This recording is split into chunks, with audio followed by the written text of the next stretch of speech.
Hello friends, welcome to my channel. আজকের আমি তোমাদের সাথে শেয়ার করছি চিকেন কাটলেট।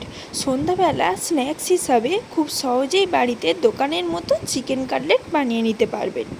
চিকেন কাটলেট বানানোর জন্য আমি এখানে বোনলেস চিকেন নিয়ে নিয়েছি। এবারে চিকেনগুলো একটা মিক্সিং জারে দিয়ে দেব।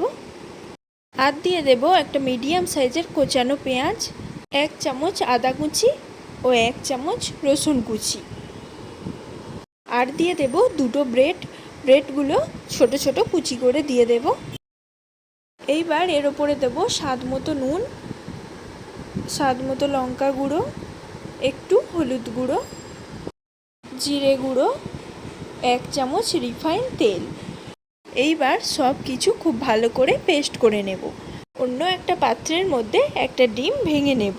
ডিমের ওপর সামান্য একটু নুন দিয়ে দেব।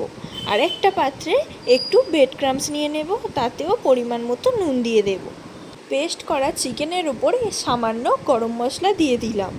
আর দিয়ে দিলাম 1.5 চামচ ব্রেড ক্রাম্বস। সব কিছু খুব ভালো করে মিশিয়ে নিতে হবে। সব কিছু মিশিয়ে নিয়ে আমি এখানে কাটলেটের শেপ দিয়ে দেব।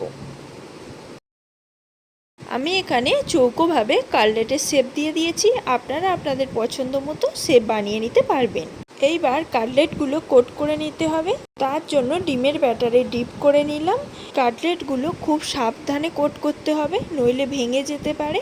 ডিমের ব্যাটার থেকে তুলে এবার ব্রেড ক্রাম্বসের উপরে দিয়ে এইভাবে 2 পিঠ উল্টে পাল্টে খুব ভালো করে কোট করে নিতে হবে।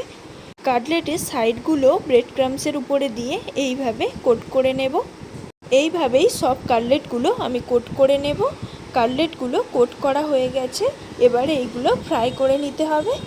তার জন্য আমি ওভেনে কড়াই বসিয়ে দিয়েছি, তাতে রিফাইন তেল দিয়ে দিলাম। তেল গরম হয়ে গেলে একটা কাটলেট তেলের ওপরে দিয়ে দিলাম।